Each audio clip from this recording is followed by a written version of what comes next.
para continuar, tenemos el módulo de sepsis, ¿verdad? Como sabemos, es una de las patologías más prevalentes dentro de las unidades de cuidados intensivos, y un manejo óptimo y un manejo oportuno es prácticamente lo que nos da el pronóstico de los pacientes. Tenemos ahora en conjunto 3 ponentes, ¿verdad? Que ya creo que la mayoría conocemos, están en nuestras unidades de cuidados intensivos, formados en el instituto, a mucho orgullo, ¿verdad? Y bueno, comienzo con uno de ellos, ¿verdad? El doctor José Roberto Morales Zarzosa, médico graduado de la Universidad de El Salvador, médico graduado de Medicina Interna del Instituto Salvadoreño del Seguro Social, médico graduado de Cuidados Intensivos también de nuestro instituto, coordinador, bueno, formado o parte del Comité Coordinador de Trasplantes, que esperamos que pronto esté en función, y el doctor nos va a disertar un poco sobre la terapia de líquidos y fluidos en los pacientes de cuidados intensivos. Fluidoterapia en pacientes con sepsis, amiga o enemiga, ¿verdad? Y dejo con ustedes al doctor Roberto Morales.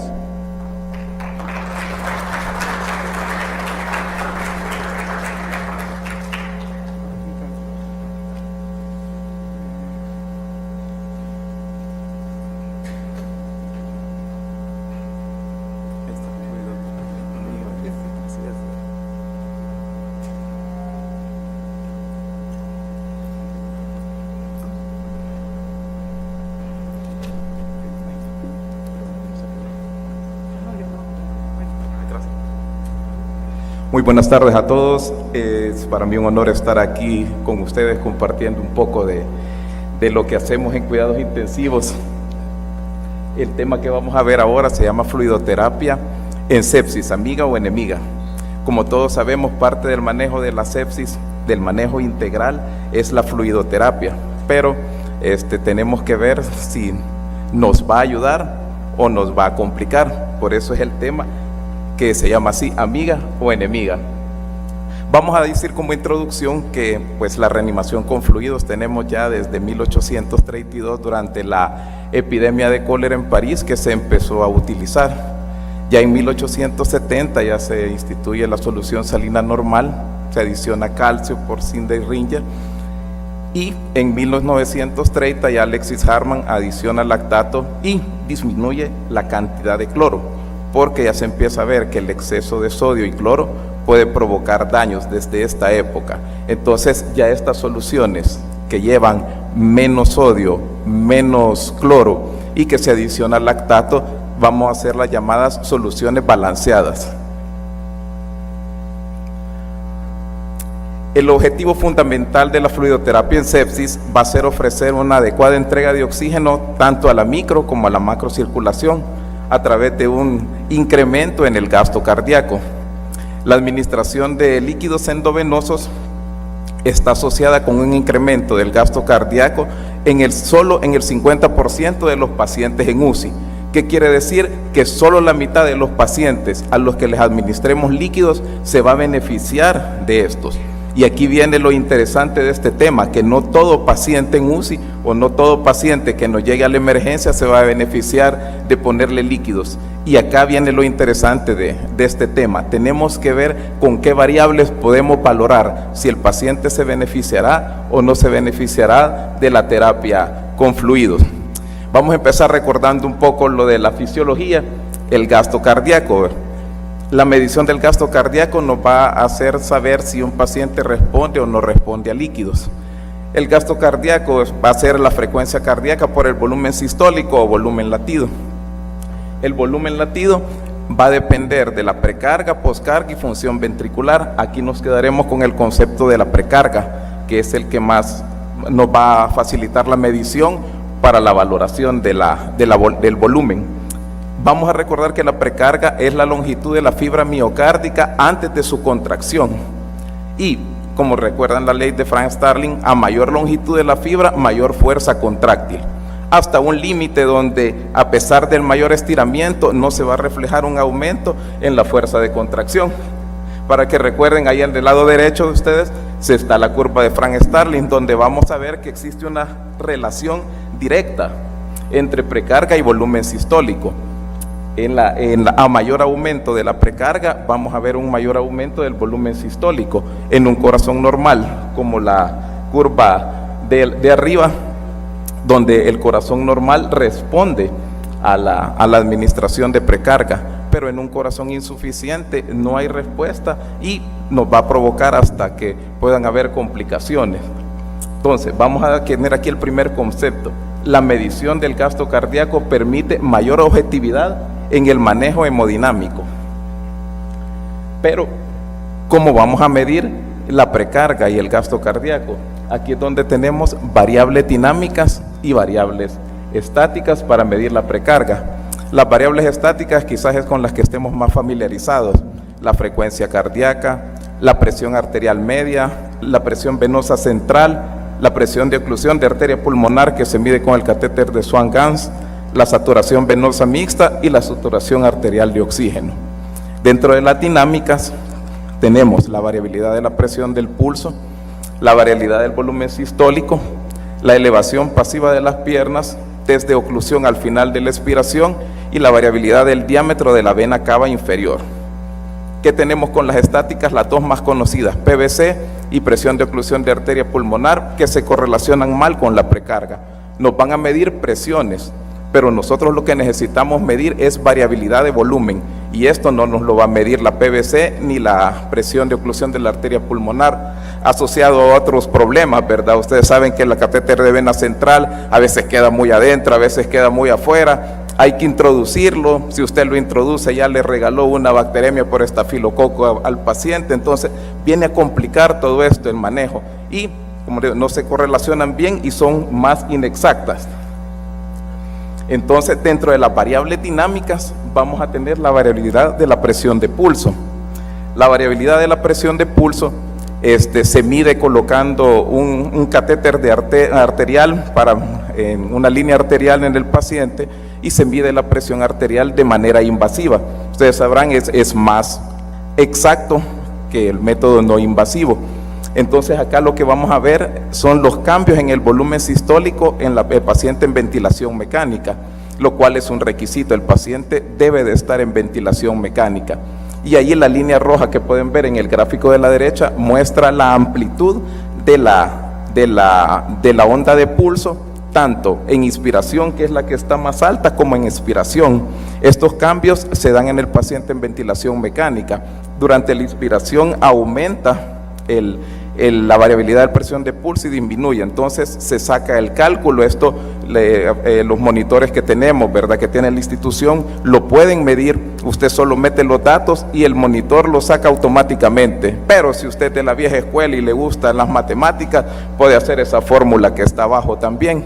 Un valor mayor del 13% se va a asociar con respuesta a líquidos. Si le da 20, 25, por ejemplo, en el paciente acá ponemos un valor de 30 y está en la esquina superior derecha del gráfico, quiere decir que va a responder a líquido. Un valor menor al 9% no quiere decir que no va a haber respuesta. Y aquí viene la pregunta que ya me va a hacer, se la adelanto. Doctor, y entre 10 y 12% es un valor indeterminado, que no se sabe, y ahí está el arte de la medicina aún, que no nos puede sustituir la máquina. Ahí usted tiene que ver cómo está el paciente, las variables que tiene, y ver si se puede, si se beneficia, aunque la evidencia dice que es menor.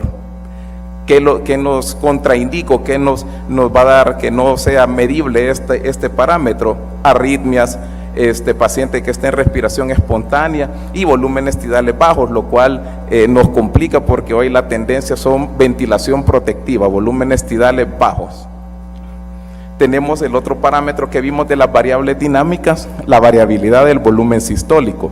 Acá pueden ver que se toma solo los picos del gráfico. Ahí pueden ver que dice presión sistólica máxima, presión sistólica mínima, e igual se introduce la fórmula, el monitor lo da, y estos van a ser los que responden si tienen un valor mayor del 12%. En la parte inferior pueden ver cómo lo vemos nosotros allá en el gráfico, ya con el paciente monitorizado con el catéter de línea arterial. Otro parámetro que es más práctico todavía es la elevación pasiva de las piernas. La elevación pasiva de las piernas es la transferencia de sangre venosa y del lecho esplácnico al corazón. ¿Cuánto es esta transferencia con la elevación de las piernas? 300 ml.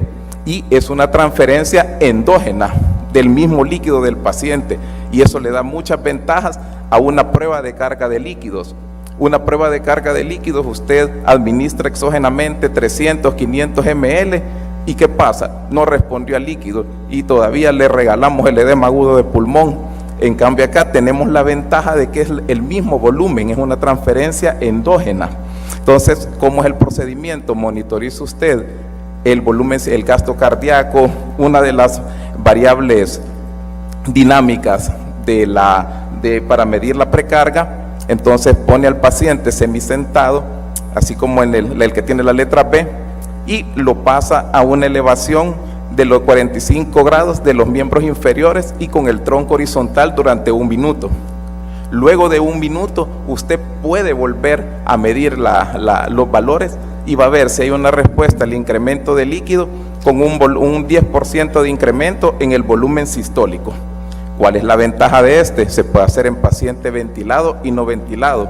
Los dos primeros que vimos, el paciente sí tiene que estar ventilado. Se puede dar con pacientes con arritmia, sí se puede hacer, y en ventilación espontánea. Nosotros usamos acá en el monitoreo, pero hay un estudio donde dice que tomando la presión sistólica, aunque con menos especificidad que haciéndolo con monitoreo, también puede resultar viendo el cambio, el incremento en la presión sistólica luego de la maniobra. Y como le digo, la ventaja es que es una administración endógena. Y el diámetro de la vena cava inferior, ¿verdad? Que lo medimos en la ventana subsifoidea. Igual, en el gráfico que tienen ustedes a la derecha, podemos ver la variabilidad en A en inspiración, B en expiración, y se hace un índice de distintibilidad de la vena cava inferior con las medidas de la fórmula que tienen ahí ustedes también, mayor del 12%. Se puede hacer también este índice en pacientes que están con ventilación espontánea. Entonces ahí se llama índice de colapso de la vena cava inferior. Acá el valor va a ser mayor de 50. ¿Por qué la diferencia? Porque en el primero el paciente está sujeto a los cambios de la presión intratorácica de la ventilación mecánica y tiene mayor especificidad que se hace con la ventilación espontánea. Entonces volvemos a la pregunta: ¿la fluidoterapia, amiga o enemiga? Usted me va a decir, si hemos tenido una relación estable tanto años, pues una relación estable quizás como esta, o como esta. Bueno, usted va a ser el juez y aquí le viene la evidencia al mejor estilo caso cerrado. ¿Cómo empezó todo esto? Con el protocolo de Rivers en el 2001, cuando Rivers dijo, dando una terapia guiada por metas, vamos a mejorar la mortalidad, y se usó para este punto la PVC. Una PVC pueden ustedes ver en medio, debajo del círculo del óvalo amarillo, se manejaba la PVC mejor de 8, administraba cristaloides y coloides. Luego, hasta tener una PVC de 8 a 12, usted pasaba al segundo punto. Pero ¿qué era lo que pasaba? Tenía que estar administrando líquidos y podía sobrecargar al paciente. Entonces, acá podemos ver que el protocolo de Rivers en un inicio nos dijo que la mortalidad, pueden ver en la última fila donde dice principales resultados, nos dio una mortalidad, según ellos, de 30% frente a 46% en el grupo control. Pero luego el estudio PROCESS de Estados Unidos, 10 años después, el estudio PROMIS en Inglaterra y el estudio RISE en Australia, reprodujeron el mismo estudio y nos dieron que la mortalidad, por ejemplo en el PROMIS, era a 90 días del 29% y con el tratamiento habitual del 29%. No había ninguna diferencia, pero sí habían complicaciones de la administración de líquidos.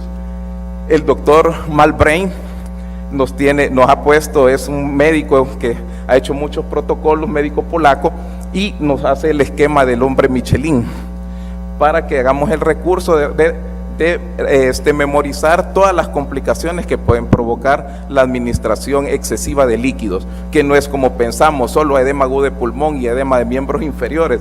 Puede complicar toda la economía del cuerpo, dando edema pulmonar, por ejemplo, en el punto respiratorio, alteración del intercambio gaseoso, disminución del Kirby, a nivel hepático, congestión hepática, a nivel gastrointestinal puede dar ascitis y edema intestinal, malabsorción ilio, a nivel cerebral puede dar edema cerebral, delirium, que es un problema frecuente que tenemos en las UCIs, edema miocárdico, y a nivel renal puede dar falla renal por una disminución del flujo renal. O sea, son todas estas complicaciones que nos puede dar. Entonces se genera un círculo vicioso. Ustedes pueden ver en el gráfico de la derecha que usted empieza con el choque hipovolémico con resucitación de fluidos. Le da edema intestinal, el edema intestinal le aumenta la presión intraabdominal, y usted ¿qué hace? Lo del centro, como está oligúrico, más líquido. Hay disminución de la circulación mesentérica, va a dar oliguria y entonces administra más líquido. Entonces genera fuga capilar y retención de líquidos, ¿verdad? Entonces la terapia actual en sepsis incluye reducir el balance hídrico acumulado. Entonces el doctor Malbrain propone este protocolo que dice los principios del manejo de fluidos en shock séptico, considerando 4 Ds en el manejo para que se nos quede, y 4 fases en la fluidoterapia, que es el protocolo Rose, que ya lo veremos. ¿Cuáles son las 4 Ds? Drogas, dosis, duración y descalación. Las drogas, tenemos que decir que trate los líquidos endovenosos como medicamentos. Una rápida infusión viene a dañar el glicocálix, que es la capa externa, que ahí tiene una flechita roja del endotelio, encargado de la permeabilidad, y este exceso de solución salina nos puede provocar daño renal, como vimos, hipercloremia y acidosis metabólica. Por eso el siguiente estudio que les traigo es el estudio SMART. El estudio SMART comparó solución salina normal, ¿verdad?, que es suero fisiológico, versus soluciones balanceadas, Hartmann. Entonces, ¿qué nos dice? Que el grupo de solución salina presentó mayor daño renal, 15.4, versus las soluciones balanceadas del Hartmann con 14.3. El grupo de solución salina normal tuvo una mortalidad 30 días de 10.3 versus 11.1 del grupo de las soluciones Hartmann y las soluciones balanceadas. Entonces, hace 500 años el doctor Paracelsus, ¿verdad?, médico suizo, que además de ser médico era alquimista buscando el oro a partir de piedras, era también astrólogo, era quizás hasta una banda de rock tenía, le sobraba el tiempo porque en todo andaba, nos dio esta máxima que después de 500 años viene siendo muy cierta: todas las sustancias son venenos, no existe ninguna que no lo sea. La diferencia entre un veneno, la diferencia es la dosis entre un veneno y un remedio. Entonces tenemos de valorar la condición del paciente y su contexto. Y acuérdese, la respuesta a fluido significa un incremento del volumen sistólico al administrar líquidos. Entonces aquí nos sirven las variables dinámicas, valorar si va a tener respuesta antes de administrar un líquido, porque igual son medicamentos. La duración, la tercera D, es detenerse cuando el estado de choque haya resuelto, por ejemplo teniendo un lactato normal, e interrumpir cuando las variables dinámicas, que son las que vamos a estar midiendo, el volumen, la variabilidad del volumen del pulso, una maniobra de elevación de piernas, nos indique que la respuesta a líquidos ya no va a ser beneficiosa para el paciente. Y el último AD sería considerar la retirada de líquidos cuando ya no sean necesarios. A mí me gusta el ejemplo tipo los antibióticos. No deben de usarse, la sudoración debe ser lo más corto posible, ¿verdad? Y iniciar la de resucitación si hay sobrecarga hídrica.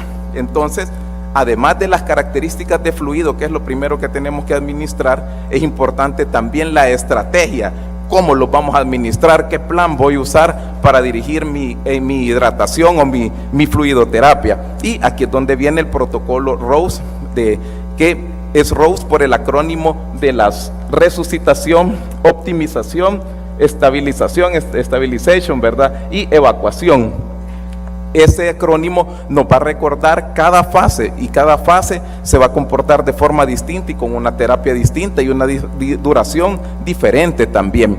Podemos ver que la primera fase, la resucitación o de rescate, dura de 0 a 24 horas y la flecha es más gruesa porque es más administración de líquidos. En la optimización de 24 a 72 horas se disminuye, al igual en la estabilización 72 a 110 horas y la de reanimación después de 110 horas. Esta es la curva que nos presenta el grupo del Dr. Malbrain, el protocolo Rose, donde podemos ver que hay esta línea azul que dice ebb y flow. Ebb y flow son las dos fases del choque séptico, de la sepsis.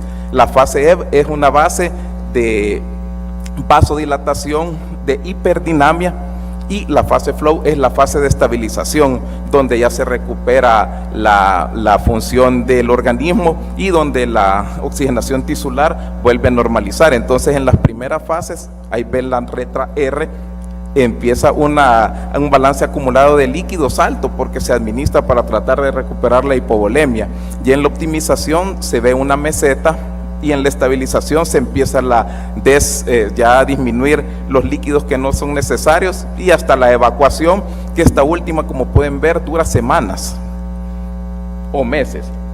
Entonces, en la primera fase, ¿verdad?, tenemos vasodilatación, baja presión arterial y alteración de la microcirculación. Entonces, la fluidoterapia debe ser condicionada a pruebas que predigan respuesta a líquidos. No la podemos poner así al azar, tenemos que predecir, porque ya vimos que son como medicamentos. Las variables estáticas, como la PVC, la presión arterial media, no nos predicen de forma confiable la respuesta a líquidos, ¿verdad? Y la segunda fase de optimización, el fenómeno es de isquemia-reperfusión. Entonces, ya como se va estabilizando, se da una reperfusión con liberación de radicales libres por restablecimiento de flujo posterior a la reanimación. El mayor requerimiento de líquidos en esta fase, esta es la fase más peligrosa, porque puede uno seguir administrando líquidos, puede provocar el daño orgánico, la falla renal principalmente. En esta fase hay que preguntarse si debemos ya detener la fluidoterapia. La estabilización, ¿verdad? Ahí les vuelvo a poner el esquema. Y el paciente se ha recuperado, está en la fase flow del choque séptico, y es necesario solo reponer pérdidas del cuerpo. Mantener un balance positivo está asociado a mayor mortalidad en el paciente con choque séptico. Entonces, aquí es la importancia del balance hídrico. A pesar de los años que tiene, siempre tiene el valor para evitar todas estas complicaciones. Y viene la otra pregunta: ¿necesita líquidos endovenosos? Tenemos que ya tratar de evitar el suero que se pone, ahí déjalo para mantener vena o por cualquier cosa. Si no lo necesita, quíteselo, porque aún la charla que dio la doctora son focos de infección también, nos puede dar otras complicaciones. Entonces, si el paciente no lo necesita, retírelo. Y si tiene la vía oral, use el original de fábrica. ¿Para qué le va a estar poniendo vena? Si el paciente tolera vía oral, empecemos vía oral. Y la cuarta fase es la más polémica. ¿Tenía que haber polémica? Sí, tenía que haber polémica, ¿verdad? Es la evacuación. El paciente espontáneamente presenta la evacuación de líquidos, que, como vimos en el gráfico, puede durar de semanas a meses, pero también hay un protocolo dirigido por metas en los pacientes que están con exceso de líquido. El riesgo de esta fase es que podemos volver a la hipovolemia y podemos complicar nuevamente al paciente. Entonces, son necesarios estudios para que confirmar esta dosis, porque tenemos este estudio a la par, el RADAR 2, donde se administraron diuréticos para acelerar la evacuación, pero que los resultados, ¿verdad?, se empezó con diuréticos orales, después por bomba de infusión, y los resultados pues no fueron muy buenos. Tenemos otros protocolos, el protocolo VEXUS, basado en patrones ultrasonográficos. Usamos también en la unidad de cuidados intensivos, tenemos ultrasonido, usamos la búsqueda de línea B, pero tenemos este otro protocolo, por tiempo eso ya no me voy a extender, la estrategia integral de la reanimación con pacientes en choque séptico del doctor Carbajo, el doctor español que salió en febrero. Él nos divide en la parte roja en dos partes para el manejo del paciente: el paciente séptico que da de urgencias y el que esté en la UCI. El paciente séptico, vamos a tener un manejo siempre viéndolo detectando la sepsis, viendo cómo está la hipoperfusión, y el manejo inicial con 30 miligramos kilo de soluciones balanceadas. Si no responde, nos vamos a las aminas. Y en el paciente en UCI es distinto el manejo. Si el paciente tiene una sepsis y está ingresado en UCI, tenemos que ver si no hay sepsis, si no hay fiebre, si no hay un foco infeccioso, y la valoración de la terapia, es el último cuadro, va a ser basado en las variables dinámicas, variabilidad del volumen del pulso, variabilidad de presión del pulso y variabilidad del volumen sistólico, la maniobra de elevación pasiva de las piernas, ¿verdad? E igual, cuando el paciente esté en shock refractario, quiero que vean lo verde siempre, ¿verdad? Hacen mediciones de gasto cardíaco, pero siempre la base es ver si el paciente es precarga dependiente o no. ¿Para qué? Para evitar las complicaciones de los líquidos. Entonces, las conclusiones, volvemos a la pregunta, ¿será amiga o será enemiga la sepsis? Pues según los recursos que usemos para el manejo del paciente, nos puede ayudar o nos puede complicar. Así que de usted va a depender que sea su amiga o que sea su enemiga. El manejo también inapropiado de líquidos, independientemente del tipo de solución, produce daño.